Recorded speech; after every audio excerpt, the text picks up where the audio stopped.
Good afternoon, everybody. Welcome to How the Dark Web Works, a webinar by LMG Security.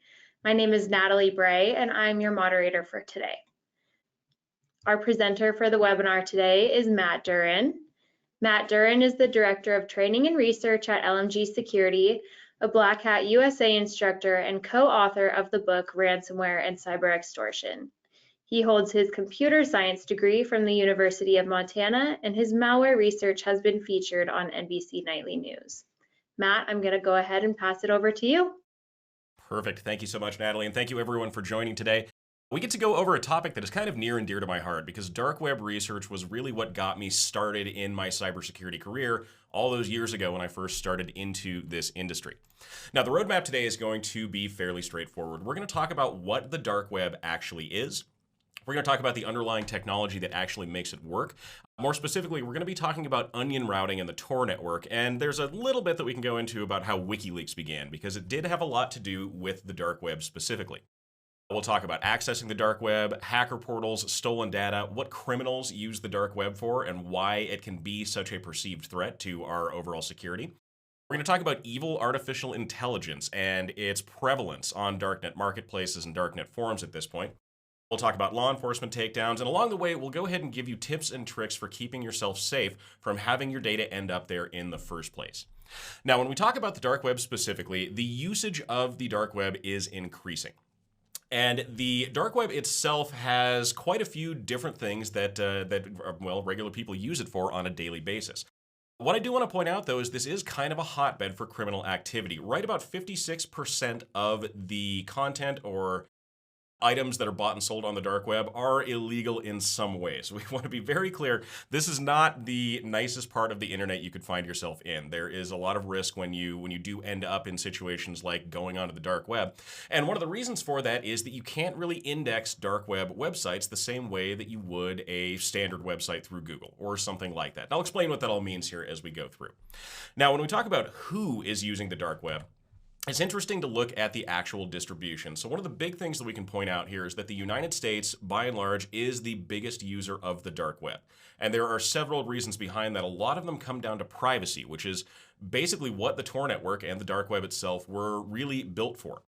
We also see Germany, Finland, a lot of access from Russia, a lot of access from Europe, and these are pretty expected areas where we would see the need for online privacy, for whatever reason, being a valuable commodity. Now, there's a couple of terms that we want to go through, and we're going to go through a little bit of the back end on how the dark web works before we get into what we actually find when we visit these marketplaces. But I want to make sure that everyone understands what exactly we're talking about here. Now, when we look at the internet that most of you know and use on a daily basis, that actually only makes up a very small percentage of the actual internet. And we like to call that the clear web. This is basically any website that you can get to by going to Google or going to Bing, looking for a specific term and getting a result back. And while that may seem massive, there is a lot more to the internet that we don't really get to see, or at least don't get to see directly through something like a search engine. We also have the deep web, and the deep web is what makes up the biggest portion of the internet as a whole. This is like cloud storage, it is medical record systems, it's email systems. These are things that we rely on and connect to, but aren't just directly accessible through either a web browser or something else like that. They are incredibly important for modern e-commerce and just for the modern cyber infrastructure that we all rely on a daily basis. And it makes sense why this would be the biggest part of the internet as a whole. Now, on top of that, we also have the dark web. The dark web is kind of a hybrid between those two types of environments. This is an area of the internet where you can get access to, basic content. You can get to marketplaces, you can get to email systems and other things like that. But it is not indexed by a search engine like a normal website would be. So it makes it a little bit more difficult to navigate, and it's also built for anonymity. I'll explain what we mean by that here in just a second. So let's go over this a little bit. What is the actual dark web when we refer to it as such? Well, it's basically just an overlay network. This is built on top of the regular internet, but it requires custom protocols and software to access. And these custom protocols and software are what make the anonymity of the dark web such a difficult thing for people to break. We'll talk about how we can break that here as we go along. But what we mean by that is, in general, when you're surfing on the Tor network or you're using the dark web, you can't really connect your source and your destination. And again, we'll get into detail on this, but there are some protocols that are built in to keep your identity safe as you are navigating through these different websites. It's not perfect. There are ways to get around it, but for the most part, it is a very secure way of maintaining your online privacy. Now, of course, this means we are going to see criminal access to the dark web. Anything that is built around this level of privacy and anonymity is probably going to be a magnet for criminal activity, and the dark web is right in line with the statement that I just made. We see criminals use the dark web for several things, one of them being cyber extortion, and this is the one we see pop up in the news most of the time. We like to refer to name and shame ransomware portals as kind of a big headline grabbing event when a company gets hacked. And the majority of these that we deal with anyway are hosted on darknet websites. This is also used for illegal e-commerce, so we're talking about fake IDs and documents, stolen credit cards, stolen PII, hacker tools, drugs, guns. I mean, there's a lot that can be bought and sold on the dark web. Basically, anything you can think of that's illegal is probably for sale somewhere on the dark web. And there's a lot more to it than that. This leads to an interesting question that we get pretty much anytime we do this webinar or talk about the dark web in general, and that is accessing the dark web actually even legal? And the answer to that can be complicated depending on where you are, but for the most part, accessing the network itself is not illegal. Now, the content that you access on the dark web very well might be. So that is a risk that you are taking and something that you need to be very, very cognizant of as you are moving through the Tor network. I mean, you can come across things that are disturbing, that are illegal, that are all kinds of nasty things. We recommend normally that you just don't pop on the dark web. If you'd like to take a tour of it, you let us do that for you, and then you can work with our successes here. But there are legitimate reasons for this network to exist. I mean, that's a question that pops up very frequently. If this is something that is so bad, if criminals use the dark web, why is it even allowed to exist? And the answer to that is, it's not all bad. There are legitimate reasons why this kind of network is necessary. One of them would be to avoid censorship, and we see this pop up in countries that have very tight controls over their news media. We also see this pop up in international conflicts. If there is a desire to censor social media or something like that, using the dark web or the Tor network can be a way to avoid that kind of censorship. We can also use this as a way to collaborate with journalists anonymously. We can view blocked news sources if they're not allowed in whatever country that we're in. We can access research, we can avoid ad trackers. I mean, there's quite a bit that goes on here. And this is evident when we look at who is actually using the dark web for legitimate purposes. And here's a couple examples I wanted to throw out there. You can see here we have the New York Times front page, and we have Facebook. Both of these are darknet websites. These can only be accessed through the Tor network. They are accessed anonymously, and they are legitimate services. As I mentioned before, there are reasons why you would want this. So let's talk about how this works. Now, when we talk about the basics of normal web surfing, what we're really looking at here is a direct point-to-point connection, or at least a viewable connection between you and the websites that you're visiting. If I go to google.com, I can see Google, I can see the exact path I took to get there, and then they can see me in return, which means that all of that traffic back and forth is, to some extent or another, viewable. When we talk about the dark web, we're actually operating through a node network. And we'll get the terminology here as we go through, but realistically what it means is my traffic to whatever website it is that I'm going to is going to be routed through several different computer systems on its way there. And at each one of those points through this node network, there's going to be information that is pulled back away from the information I'm sending that will help to obscure where it actually just came from. It's actually a very ingenious way of going about doing things. Here's an example of kind of what that looks like. So now we have our source, we have our destination, and we have a pathway, but that pathway can't really be reverse engineered, or at least not very easily. This is due to a concept called onion routing. And onion routing is the backbone of the Tor network. In fact, it's where the Tor network actually gets its name. Tor just stands for the onion router.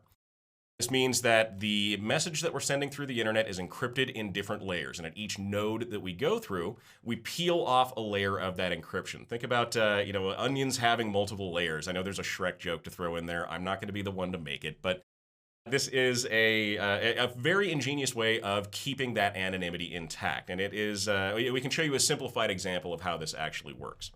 Now, to access the dark web, we need some special software. And if you've watched any modern crime dramas or any modern movies that feature cybersecurity, you've likely heard some probably misinformation about how difficult it is to actually access the network as a whole. As it turns out, it is really not hard. All you need to do is go to somewhere like the torproject.org, download a copy of the Tor browser, and that's really all you need. It's not hacker software, it's not spy software. You can't get in trouble for having the Tor browser. It is a very, very simple means of just, protecting your own digital privacy. To create the pathway through the network, we're going to work on what is called a circuit. And the circuit is going to be made up into a series of nodes, as we said before. And I promise I won't go too deep into the weeds on this one, but it is important that you understand exactly how this works so that you can appreciate why it is so difficult to actually track people down on the dark web, especially when we're talking about criminal activity. The guard node is going to be the very first step into the network for you. So this is a specifically authorized computer that is allowed to handle this traffic, and it routes you into the rest of the network. Then we go into our middle node. The middle node is going to be kind of our median point. It's going to be about our halfway point between our source and our destination. Then we move to our exit node. The exit node is the last node in the network before we actually get out to whatever site that we're going to.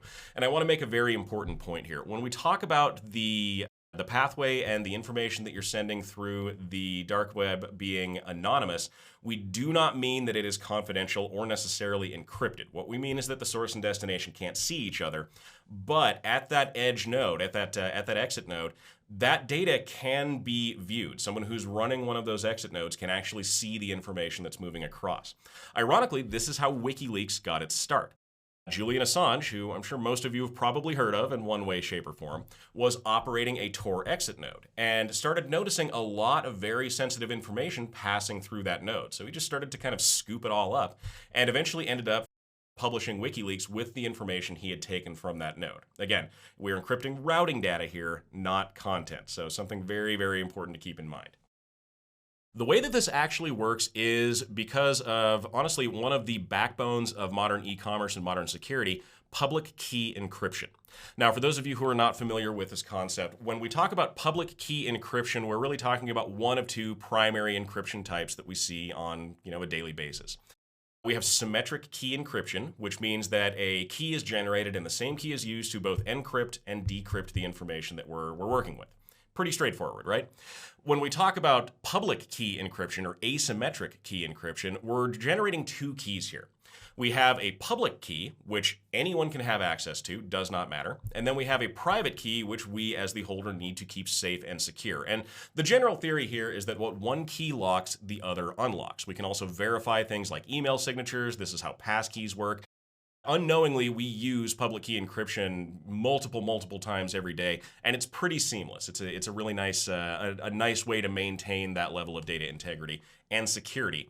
And it can also be used for, it can be used for ransomware too. We'll talk about that in a different webinar, but here's a basic idea of how this works. So here's us sitting at our source, and we have our message that we're sending off to whatever website we're going to.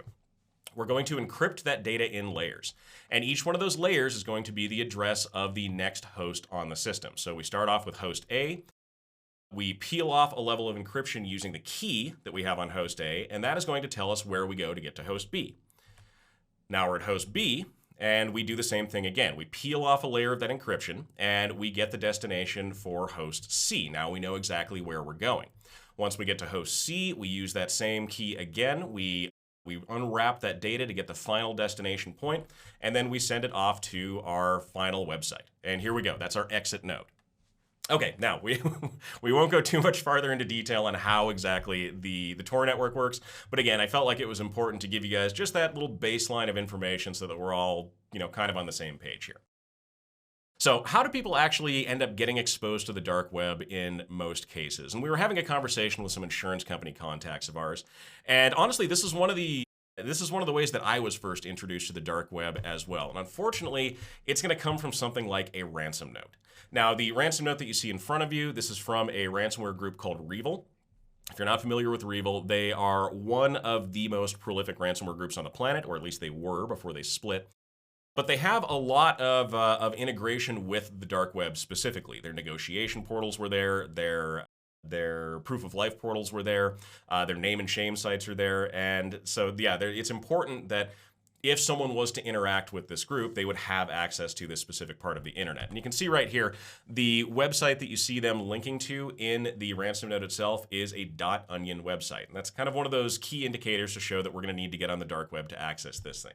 So how do you get onto an Onion website? Well, as we mentioned before, pop up the Tor browser, hit connect, make your circuit, and go. Now you're exploring. Now, the reason that we bring this up, and again, one of the ways that most people end up finding their way onto the dark web in the first point is these name and shame ransomware portals. Cybersecurity researchers look at these, ransomware victims obviously have to look at these, and there are quite a few of them out there. Here's just a couple examples. We can see Lockbit, we can see the Everest ransomware group, we can see the Medusa blog. All of these are going to be hubs where stolen or exfiltrated information is housed and potentially disseminated. It's also where a lot of ransomware operators will keep a list of victims who did not pay them, hence the term name and shame. They want people to know that their hacks have been successful, and they want the world to know when someone doesn't cooperate as a negotiation tactic.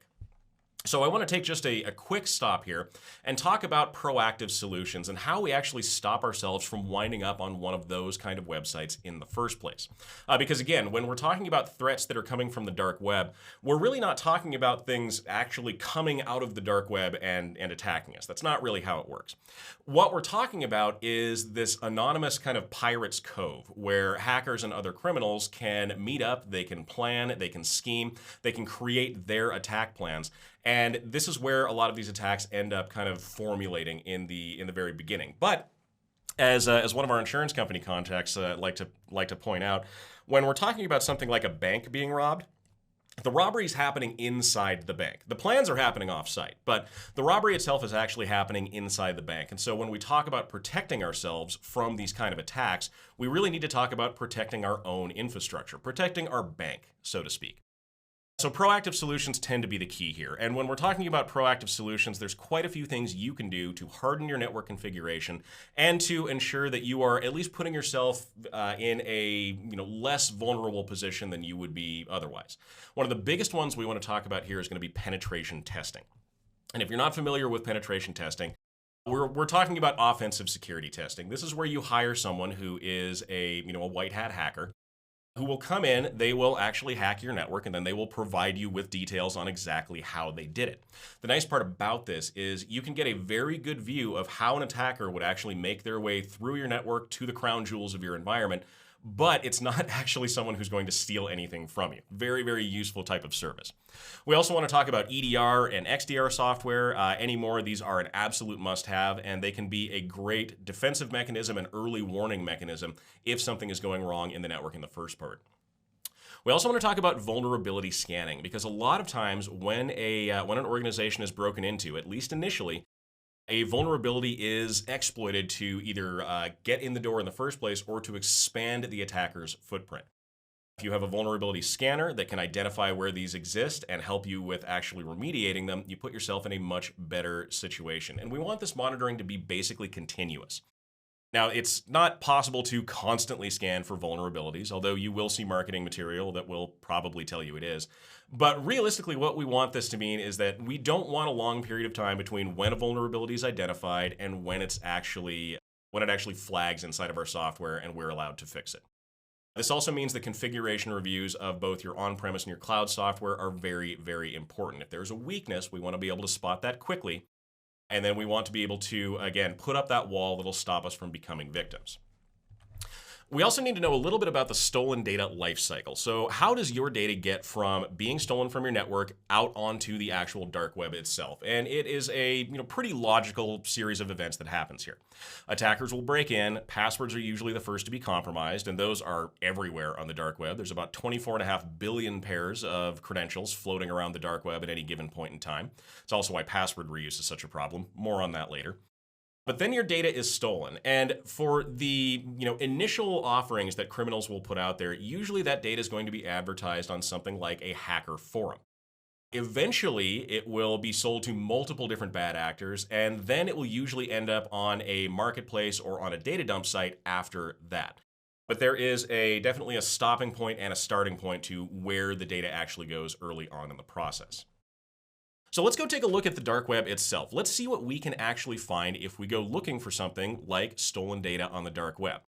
To do so, we're probably going to have to know how we get there in the first place. Remember, the Tor network is not indexed like a traditional website, or like traditional websites. This is not something that we can just Google for and find an onion site. We kind of need a guide, or at least a way to get ourselves, in the door so we can start looking for these sites. And one of my favorites is to use a service called tor.taxi. This is a clear web website. You can just get to this through your regular Google Chrome or Firefox browser. But they will give you links to dark web sites that you may or may not find interesting. And in a lot of cases, they will actually test to make sure that those links are actually still valid. When we talk about darknet websites specifically, they kind of go online and go offline very, very quickly. There are a lot of reasons for that. The dark web is not the most consistent part of the internet, but having someone who can look at this ahead of time and tell us whether or not that website is even worth us clicking on in the first place, it can be, pretty helpful. So our first stop is actually going to be a place called Dread. And Dread is, how would I explain this? I want you to think about Reddit. If you've ever used Reddit or another social media site like it, Dread is basically that, but for the dark web specifically. And one thing that we do want to point out here is there is a very big emphasis on security when we talk about the dark web in general. Because of the type of people who use it and their need for anonymity and data security, we see a lot of built-in security features as required that we don't see on clear web websites. One of which would be a CAPTCHA system. And I'm sure we've all been through the, click on every item that's a bike style of capture that we find on either Cloudflare websites or other websites like that. Those are fine, but they're a little bit more complex when we talk about darknet marketplaces and darknet forums. Here's an example of the capture from Dread, and these are sometimes pretty frustrating, mainly because there is a lot of emphasis on keeping machines from being able to complete these. The one that you see on the screen here is actually a fairly simple process. They will provide you with a picture of a letter. You enter in that letter into the box. However, they obfuscate the letters so much and they make them so blurry that oftentimes you just flat out can't tell what you're looking at. But once you manage to make it through and get past the CAPTCHA, you end up on a front page. And again, this looks pretty much just like Reddit would normally look. And there are a lot of similarities between the two. In fact, their base source code is very, very similar. But one of the things we can look at here are forums and darknet marketplaces. This is where we would actually go to find where this stolen data came from. So I want to start with darknet marketplaces. This is the ending point for where your data usually goes. And this is going to be kind of the, that final stop before it ends up on a clear web website where everyone on the planet has access to whatever data was stolen and posted there. The first one we're going to look at is called the Abacus Marketplace. And this is one that we pop onto every once in a while just to kind of, see what's for sale and see what the new features look like on the dark web itself.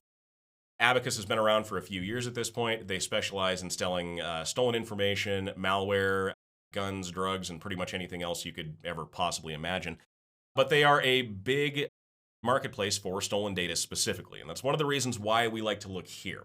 We want to see whose information is winding up on these marketplaces, how much it's selling for, and what the actual value is to a cyber criminal. So this is an example of one of those listings on the marketplace. This is full identity dumps for sale, and you'll see the use of the word fulls, F-U-L-L-Z, at the top of the advertisement. What they mean here is that this is basically the full dump of someone's personal information. This includes their name, their date of birth, their address, social security number, phone number, driver's license number, credit score, yada, yada, yada. I mean, there is a ton of information that is being sold on these websites, and all of it can be very damaging if this information gets out into the public or if a criminal buys it in the first place.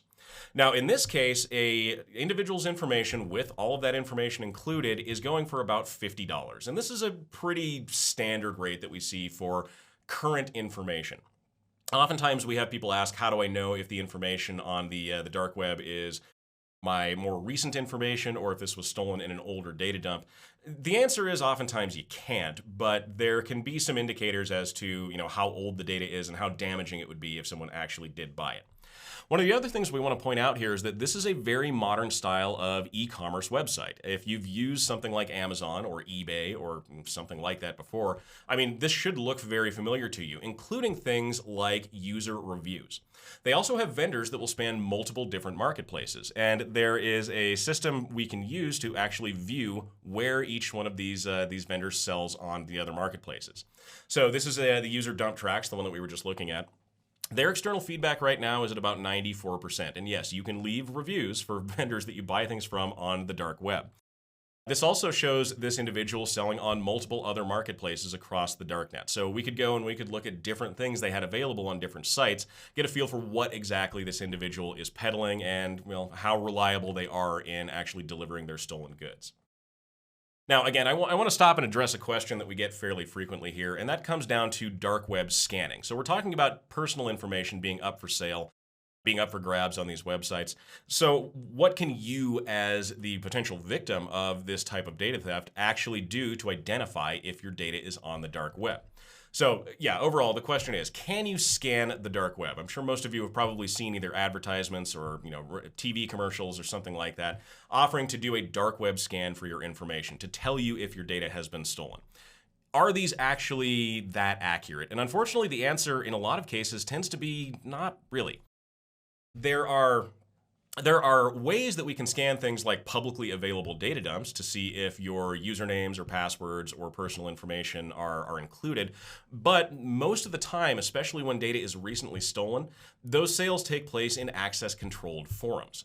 These are places where hackers who have a level of trust built with each other trade this information. They are heavily encrypted. They can't be indexed. They are hard to get into.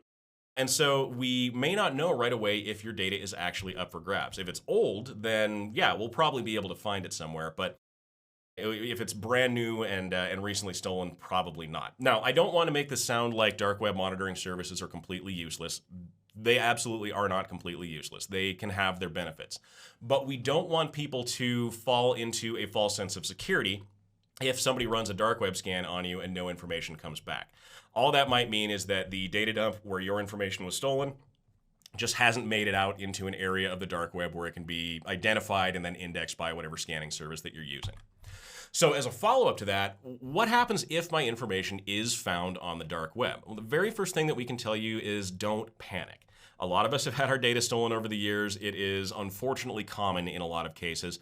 If you're curious about whether or not you are included in some publicly available data dumps, websites like Have I Been Pwned can be a great resource for you. If you go in and just drop in your email address, they can tell you with a pretty decent degree of accuracy whether or not you have compromised user credentials in any of the more recent higher profile data breaches.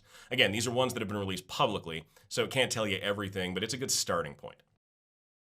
If you do find your information on the dark web, though, again, yeah, don't panic and make sure you change your passwords right away.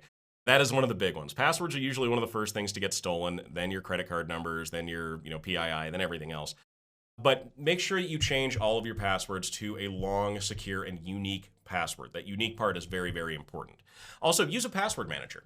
I'll get into it here a little bit longer or a little bit farther down the road, but the use of a password manager can be a very, very easy way for you to greatly increase your overall security. Something like Dashlane or Keeper or something like that can be a very valuable part of your security program. And they're free or low cost in most situations. They also let you do things like generate passwords. But again, we'll talk more about that as we go. The next thing you want to do is make sure you're enabling multi-factor authentication.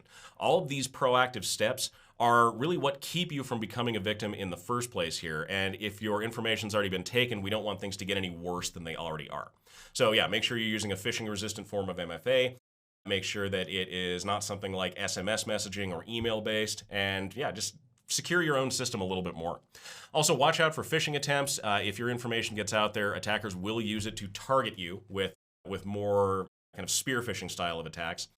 Monitor your credit report, make sure no one's trying to open credit cards or take out loans in your name, and add challenges to your financial accounts if you're able to do so. Questions that only you would be able to answer that your bank has to ask you before you can make any changes to your internal systems. All right, so what else do we have for sale on darknet marketplaces? Well, one of the big things that we have used for multiple demos that we've done over the years has been malware that we purchased from darknet marketplaces. This is basically like an armory for cyber criminals, and for just a few dollars, you can go in and buy yourself some of the more robust, nicer, malicious software that we see pop up in a lot of modern cyber incidents. Right here, we have a fully untraceable stealer. This is coming from a marketplace called the Kerberos Market. And it shows you exactly what it can go for. So it can get screenshots of your desktop. It can steal your passwords, your cryptocurrency wallets, social network passwords, website logins, remote desktop protocol passwords. I mean, the list just kind of goes on here. This is built just to hijack information from your computer. And if a hacker wants this, it's only $10. All they do is pay with their cryptocurrency and they are out the door with this information. We can see here, this is a remote access Trojan called the Venom Rat. We actually have a copy of this in LMG's malware lab.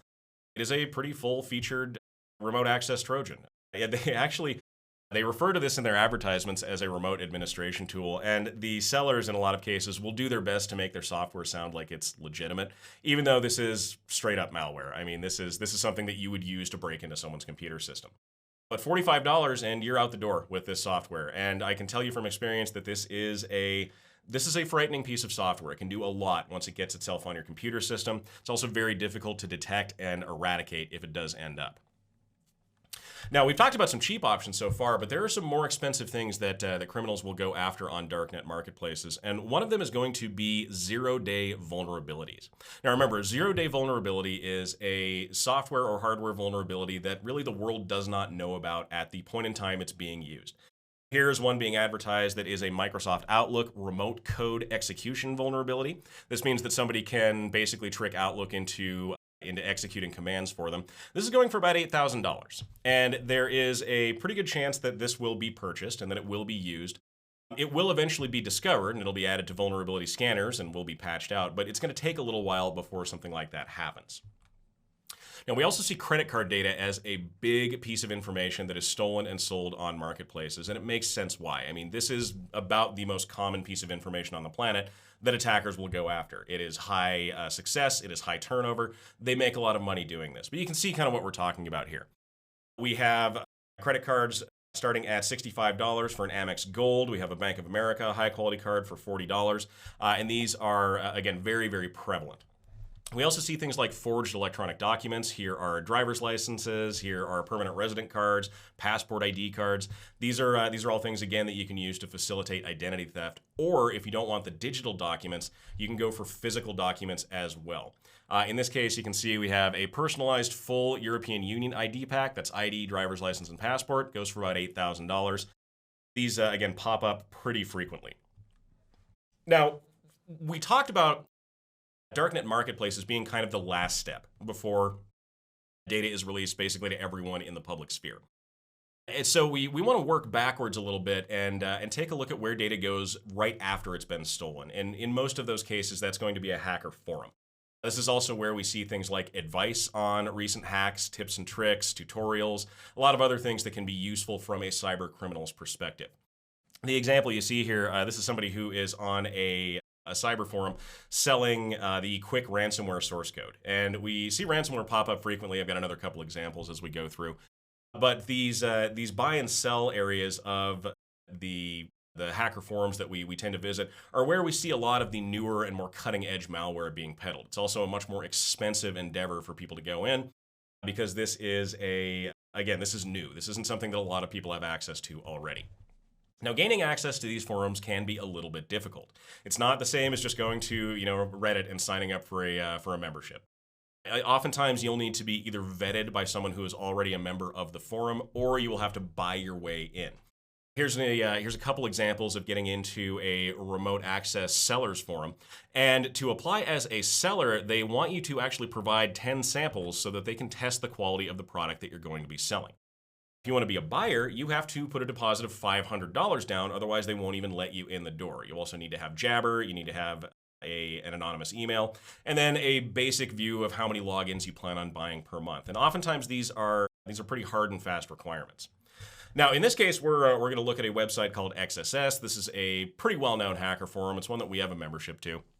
And creating an account had its own difficulties here. Now, there is a language barrier in a lot of cases because remember, this is a worldwide network and not everyone's going to be speaking English. In fact, a majority of these more kind of malicious forums are in Russian. And that's just something you kind of have to get used to. There's also vetting and verification that we had to go through. Luckily for us, when we signed up, we had verification tokens from a previously shut down forum that we had been a member of for a while. And so we were basically able to prove that we had been a member of something before and get ourselves in the door. Admins do tend to review every applicant because they're trying to keep law enforcement out of these forums. That's a big role of theirs. And obviously they're not always successful, but they give it their best shot, I'm sure. Now, once we were actually verified, you can see here we actually got an email back from them letting us know that we are registered and approved. We can visit as a registered user. We can make posts. We can do basically whatever we want to now. And I included this screenshot mainly because of that top banner ad that you see on the forum itself. So you can see a picture of a crab and a picture of a credit card. And this is called Brian's Club. If you're not familiar with Brian Krebs is a pretty well-known cybersecurity researcher and journalist. He's been responsible for breaking stories on things like Target when they were hacked all those years ago, and Home Depot and others. Very unpopular figure when it comes to dark web forums and dark web marketplaces. You see a lot of people referencing Brian Krebs, or Krabs in this case, as kind of a punching bag. But okay, now that we have access, what can we actually get from a forum like this? Like what makes this so different than something like one of the regular marketplaces? Well, the age and quality of the data that's being sold here makes a big difference. In fact, here is one such example. This is the Ticketmaster Live Nation data that was just recently stolen when Ticketmaster's Snowflake database instance was hacked. This is over 1 million users. The attackers behind this were selling things like digital tickets, payment history. They were basically selling anything they could get their hands on. And again, this is just coming up from last month. I mean, this is a very recent hack, and you could buy it here if you wanted to. We also have things like other zero-day exploits for sale. Here's one going for about $1,000. This one is going after SCADA systems or environmental control systems, and it is basically targeting a specific country in West Asia that uses a lot of a very specific device. Again, for $1,000, if you want to go after one of those companies, all you have to do is meet with the seller here, likely exchange some cryptocurrency, and you're out the door. Here's an example of ransomware for sale on one of these forums. This is the Spider X ransomware, and this is actually one that's popped up in a few fairly recent news articles. It is a very sneaky kind of ransomware, very difficult to detect, very difficult to stop, and it can go after things like your hypervisors inside of your network, which makes it absolutely terrifying. Now, some vendors will take it a step further and actually start offering things like Malware-as-a-service. And we've talked about this a little bit before as one of the top threats of both last year and this year. But here's an example of that actually in practice. So this is a website called the Eternity Project. And the Eternity Project is a darknet vendor who will write you custom malware. They basically license this out like any other software company would. So, I mean, buying this is in practice no different than buying something like a Microsoft 365 subscription. The major difference here being that, well, it's malware. It's illegal and used for very malicious purposes. But you can see some of the offerings they have here. They have stealers that are built for, well, exactly what they sound like, stealing passwords, credit card information, hijacking your clipboard and a lot more.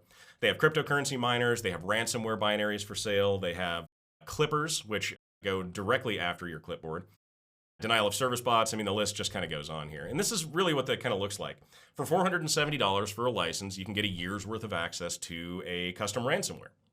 They will modify the file extension, the amount that it's charging, the desktop that it changes your background to. I mean, pretty much anything that you want here. And it is a pretty well vetted and pretty reputable service at this point. I know it sounds weird to say that about a criminal marketplace, but reputation does tend to matter a lot on these types of forums. And so if you're not willing to deliver what you're actually promising, word gets out pretty quickly and people stop buying things from you. Now, to wrap up this section, we also want to talk about things like stolen data dumps. And this is oftentimes where we first get a view into what kind of information may be out there for specific individuals. In this case, this is a verified database network that is being put up for sale. It's 376,000 lines. It's a CSV file. And you can see the formatting down at the bottom. And they're advertising some pretty sensitive information. They're talking about whether or not the person is a smoker. They're talking about the birth date, the last name, the first name, the middle name, driver's license information. To me, this looks like it's probably from an insurance company, especially with that notation as to whether or not the individual is a smoker or not. Could also be from a hospital system. But these are the kind of organizations that attackers will target. This is where they will go to steal this information. And then, again, eventually, it ends up here on the dark web for sale, and that's when things usually get pretty bad for the victims. All right, so what else can we do on a darknet marketplace? Let's say that we wanted to learn a little bit more about how to be an effective hacker, or we wanted to do something like go after ChatGPT. And I wanted to throw this one in here because artificial intelligence has been a big topic of discussion, especially over the last year or so. It's starting to weasel its way into pretty much every aspect of our lives. Most of our phones, if you're reasonably up to date on either Android or iOS, have some AI components that are now built in. And so there's a lot that can be done with artificial intelligence. In this case, this is someone who is looking at ChatGPT specifically, but they are basically trying to sell you lessons on how to hijack or jailbreak ChatGPT.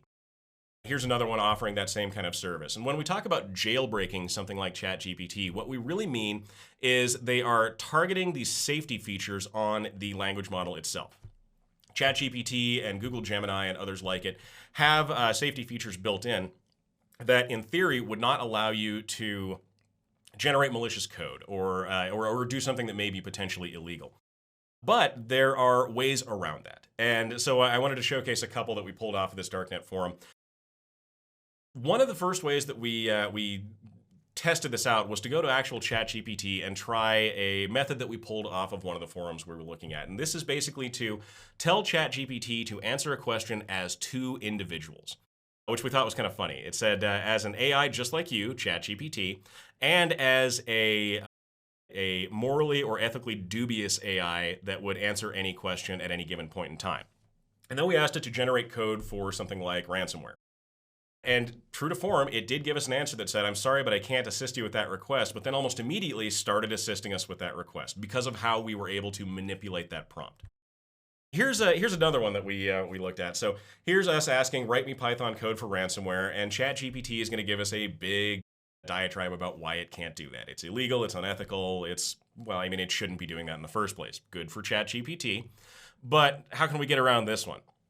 Well, ironically, we can use a tactic called typoglycemia. And great word when we actually think about it. But here's what that actually looks like. We took the same prompt that we asked for before, write an example Python code for ransomware, and we misspelled just about every word in the prompt.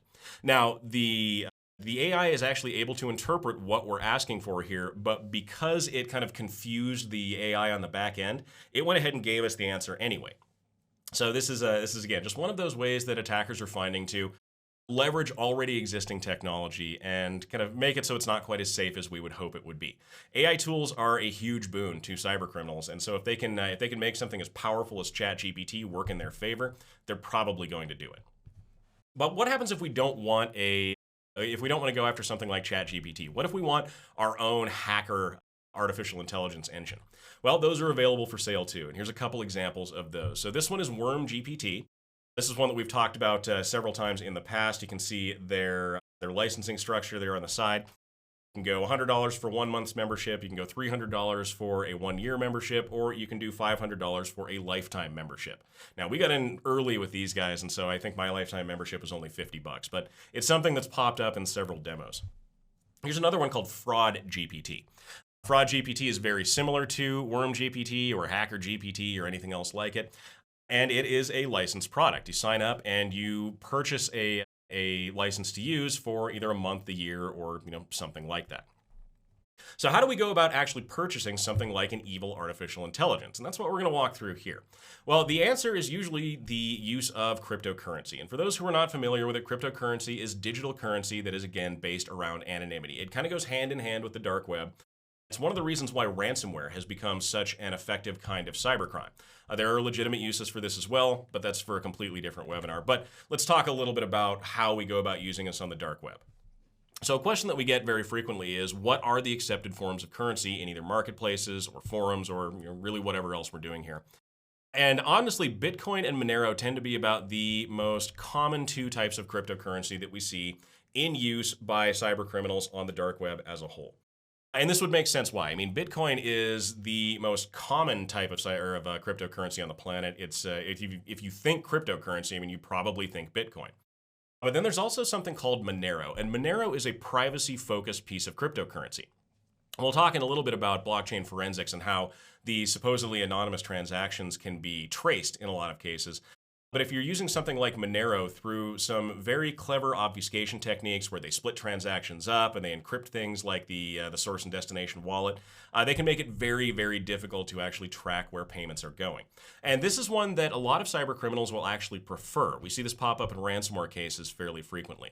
When a ransomware group is asking for a payment to be made, oftentimes they will say that they'll give you a discount if you pay in Monero. And it's because it's less risk on their part than using something that is publicly traceable like Bitcoin. Okay, so let's say that I did want to go and buy something like Fraud GPT. How would I go about that? Well, in a lot of cases, we'll go through and use something like a third-party payment provider. This is an example of one such provider. This is one called OnionPay. This is simple anonymous payments. Basically, you click on a link that the attackers have sent you. I know that part's sketchy. But they will give you an order number. They will tell you the price that you're looking for paying, and they will give you an address that you can transfer your cryptocurrency to. In this case, for Fraud GPT, it was $108 for a 1-month membership.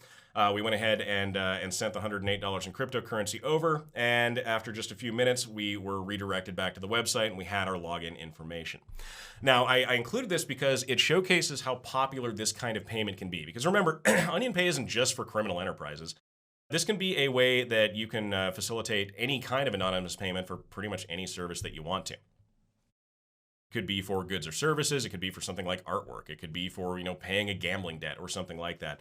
But it's a very popular service. In the time that it's been online, according to OnionPay anyway, there have been about 23,000 payments run through OnionPay specifically. Nearly $37 million worth of transactable currency has made its way through. So obviously, this is a popular service. A lot of vendors use it. A lot of people use it. A lot of visitors will go through and use it. So it's something that is a common element when we look at sales. Now, before we go any further with this, I just want to give you a quick word on cryptocurrency payments because we do get a lot of questions about this, especially when it comes to things like ransom payments in general. Most of the time, a ransom payment is going to be in cryptocurrency. Attackers will not want to take something like a personal check or a bank transfer because those are very, very traceable. Instead, they will set you up with a wallet and have you pay with digital currency. But we want people to be careful about this. So if there is a need for you to send a payment to someone, do your verification steps first. There is a section of the government called the Office of Foreign Asset Control, or OFAC, and they maintain a list of people who cannot be paid by members of the U.S. citizenship. There are other versions of this kind of agency in other countries as well. So if there is someone you're needing to pay and they are on the OFAC list, that's going to be a problem for you. There are a couple of ways that you can get around that, but neither one of them are very good. And you're kind of up the river at that point. If you are looking at making a ransom payment too, make sure that you're involving your cyber insurance, make sure you're involving third-party incident response, and a skilled negotiator. They can actually help you with payment settlements. They can help negotiate payments down. Very, very nice service to have at your fingertips if you're in that situation. Also remember that there are no refunds in cryptocurrency. Payments are non-reversible. So if you send off money to the wrong cryptocurrency wallet, odds are good that money's probably gone. There's not really a way that you can get that back. If you're curious about, if you do find yourself in a situation where you're dealing with ransomware and you're curious about more detail here, talk to your insurance provider. They can be very, very valuable in assisting you.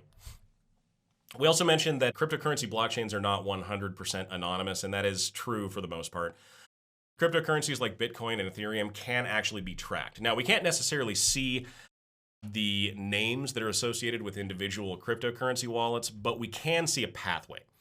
And if there is a break in that chain, or if we can identify a person in that chain at one point or another, oftentimes that can help from a law enforcement standpoint to figure out where the money is actually going. But when we trace the flow, there are a few things. We want to look at network analysis. We can see the actual traffic moving back and forth. There's transaction clustering, so we can see if someone's trying to launder money by using something like cryptocurrency.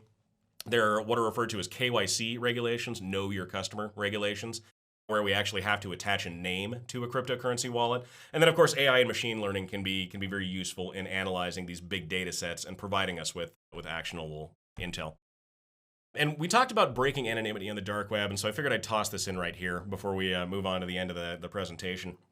Breaking anonymity on the dark web is a problem for a lot of people, mainly because this is how cyber criminals end up getting caught. From a defensive standpoint, that's great news for me. For them, it's really not. And so there's a few different ways that this can happen. One of them is obviously going to be malware. Malware can get onto your computer and redirect outside the Tor network. That can give away your IP address or other sensitive information. That can get you busted. Exploits. There's law enforcement who will oftentimes impersonate market owners or vendors, especially when we see a big market being taken offline. We saw with the Silk Road and others, the FBI and Europol going in and actually kind of assuming the role of ownership of those markets so that they could see who was buying and selling. Leads to a lot more arrests on their part, and it makes for a better bust. There's also a concept called timing analysis. I won't go too deep into the weeds on this one, but if we can generally estimate how long it takes for traffic to get through the dark web, we can figure out kind of where the starting and ending points were of that traffic. But for the most part, though, if someone does break anonymity on the dark web, it's usually their own fault. And when I say that, I mean they did something like log into a verified email address, or they used a verified cryptocurrency wallet, or they used their real name on a forum or something like that. Human error is the number one cause of the loss of anonymity here. And while that may be funny, it is something that a lot of cyber criminals have guides published on to keep themselves and others who are working with them safe. Okay, so let's get back to my evil AI. Now that we've gone through all of those, what can I actually do if I have an evil artificial intelligence?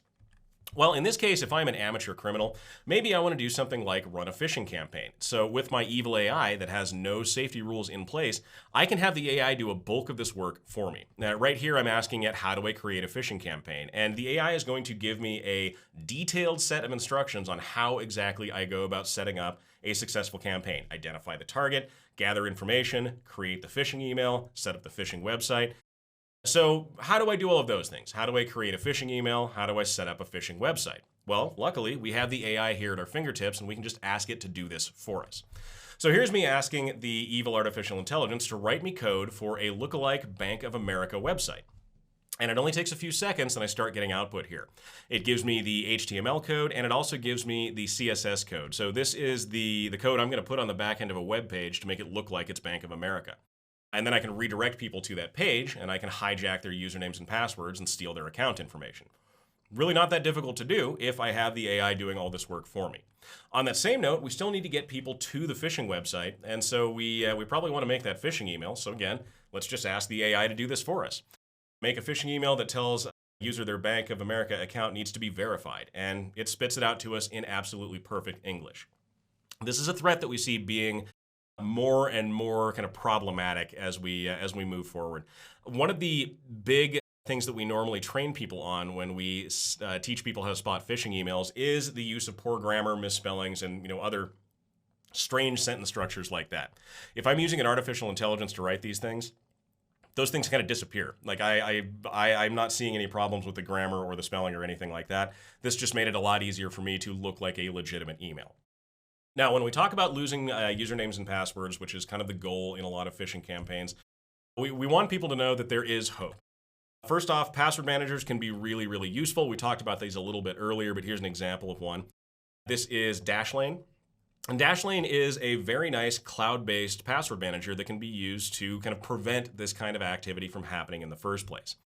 One, it can give you the ability to generate your own passwords inside of the password manager, meaning they are longer, they are difficult to detect, they are unique, and you don't have to remember them, which is my favorite part about that. The other thing it can do is warn you if there has been an identified breach of one of your passwords. And here's an example of that popping up. It says security update during a routine dark web scan. Remember to take that with a grain of salt. But it says during a routine dark web scan, we found evidence that breaches to other websites may have compromised your master password. Change it as soon as possible to a unique password that you don't use elsewhere. So even if your password was stolen, the system is going to let you know so that you don't end up reusing that stolen password over and over again. Now, the nice part is, as we move farther forward, that the future is passwordless, and this is going to be a great way to avoid phishing in the first place. We're moving away towards a system of identification and authentication that uses digital passkeys and very strong multi-factor as kind of our crux of identification. It's really where we want to be because these are heavily phishing resistant. In a lot of cases, they're quantum resistant as well, which is really, really nice. But yeah, we're getting away from the use of the password as a whole. Stay tuned. We'll get there eventually. It's just going to be a little while. In the meantime, use better passwords. All right, so the last thing we want to talk about here, and then we'll wrap up, is the other uses of AI on the dark web. And one of those has come down to the use of deepfakes. Now, we just saw recently, just at the beginning of this year, a bank in Hong Kong was hit for $25 million in what was kind of the first of its kind of a heist. The chief financial officer supposedly called in on a video conference to one of the members of the bank and asked them to transfer this money. What the member of the bank didn't know was that it wasn't actually the chief financial officer. It was a deepfake, but it was happening in basically real time, and that's problematic to actually stop. They had his voice, they had his face. It looked realistic enough that it fooled the employee, and again, $25 million walks out the door. Now, these services are available on multiple different forums. You can see this is the Tesla Deep. It's a deepfake service. Deepfakes start at $10 and can go on longer than that, but this is something that is going to be useful for bypassing things like know your customer controls. Here's another example of that. The seller here is basically saying that he can bypass things like facial recognition, facial verification on financial websites. That's a problem, especially when we talk about the fact that we need to know who these people are. You can see deepfakes for ads or for video verifications. These pop up on social media constantly, and they're, at this point in time, they're reasonably easy to spot, but they're getting better. And that is something that we have to be aware of. All right, so we will wrap up here just by talking a little bit about the future of the dark web. Now, again, I don't want to leave this all as doom and gloom. I do want to let you know that there are people who are working to keep the dark web crime-free, or at least minimize the amount of crime that's being used on the dark web. Law enforcement has taken down some of the bigger marketplaces over the last couple of years, and this is a trend that we would like to see moving forward. Operation Endgame is a great example of this, but they are going after these darknet marketplaces in an attempt to keep your data and my data safe. All right, so what can we learn from the dark web? When we talk about the dark web, the ways that we protect ourselves from becoming a victim of cybercrime and ending up on the dark web in the first place are reasonably straightforward. I mean, this is basic security hygiene that we just need to follow along with. We want to make sure that we use strong and unique passwords for absolutely everything. Use that password manager. That can be very, very helpful. Just use multi-factor authentication on the master password as well. Use phishing-resistant multi-factor authentication, so don't use SMS messaging, don't use email. Use something that is a little bit more robust. Watch out for phishing attempts, don't click on suspicious links, don't install weird applications from unknown sources, and proactively check to see if your information has been involved in a data security incident somewhere. You may be surprised at who has lost your data over the years and what kind of data they have actually lost. I have the link here on the screen. Have I Been Pwned is a great example of that. Feel free to go check that one out. They are a group of security researchers that we trust, so we feel confident letting people go there and actually put some of their information in. But yeah, go check it out. Again, you may be surprised. Okay, well, I will go ahead and wrap up, and thank you all again for joining me. We're right at the top of the hour. If you have any questions, feel free to hit me up, info@lmgsecurity.com. You can find us on LinkedIn, find us on X, formerly Twitter, and yeah, we'll see you for the next webinar. Natalie, I'll turn it back over to you. Thank you, Matt. What a great webinar. This is one of my favorite topics. It's always so interesting. We do have some questions. Again, if anyone else wants to submit any, please feel free to do so. We'll get started with this one. How can I get my data off of the dark web if I find it there? That is a good question. So if you do find that your data is for sale or is being listed on the dark web somewhere, there isn't a ton that you can do to get it off of the dark web. But the benefit at this point is that it gives you that advance notice that you are kind of at elevated risk. So you can put things like controls on your bank accounts. You can redo your passwords, redo your MFA, and make yourself a little bit harder of a target. As far as getting it off the dark web in the first place goes, you may or may not actually be able to. If it's a reputable site, you may be able to contact them. If not, you may just have to live with the fact that your data is out there. That's a little scary, but thank you for that. Next question, what is the best way for a small business to protect against data leaking on the darknet? Yeah, good question. So again, we talked about kind of security fundamentals being the way to stop your data from getting out into criminal marketplaces in the first place. But that does come with a cost. And so if you're a small or medium business, you may not have the available budget for something like a giant new expensive EDR system or something like that. Realistically, the best ways that you can keep your information safe and your organization safe are training your staff and the people who are responsible stewards of that data to avoid cybercrime in the first place. So something like KnowBefore can be a great example of training that will teach people how to avoid phishing emails. You can do cybersecurity webinars. You can do classes on data security. All these things can be either low or no cost solutions that can have a very, very big impact. Also remember to keep any software that you do have up to date. So make sure your antivirus is up to date, your EDR, your vuln scanner, everything else. And if you do have those tools, make sure they are calibrated properly and that you're using them how they're supposed to be used. And yeah, that's really what it comes down to. All right, thank you for that one. Another question. Why do companies not buy their own vulnerabilities? Why do companies not buy their own vulnerabilities? I love that question. This has popped up in a couple of different webinars too. Oftentimes, organizations when they're looking at vulnerabilities like this, there is a theory that sometimes they will, but you have to remember that the time it takes to identify what the root cause of a vulnerability is and how to actually fix it means that if an attacker also buys that vulnerability at the same time, they have free reign to use it until the vulnerability is fixed. And software development life cycles being what they are, I mean, it may be a month before an actual fix is in place. The other thing is that in a lot of cases, these forums where vulnerabilities are sold are very tightly access controlled. And so the organization who is the victim of the vulnerability just may not have any access or knowledge that it is currently being sold. But yeah, great question, and it leads to all kinds of crazy conspiracies about how data on the dark web works. All right, well, thank you so much for taking the time to answer those questions, and thanks to everyone who submitted them. Once again, my name is Natalie Bray with LMG Security, and we would like to thank everyone who attended today's session. Thank you so much and have a great rest of your day. Thank you so much, everyone. Again, my name is Matt Duran, Director of Training and Research for LMG Security. If you have any questions, please feel free to reach out at any time. We would love to hear from you. You can reach me at info@lmgsecurity.com, find me on LinkedIn, or follow us on Twitter. Thank you so much, and we'll see you next time.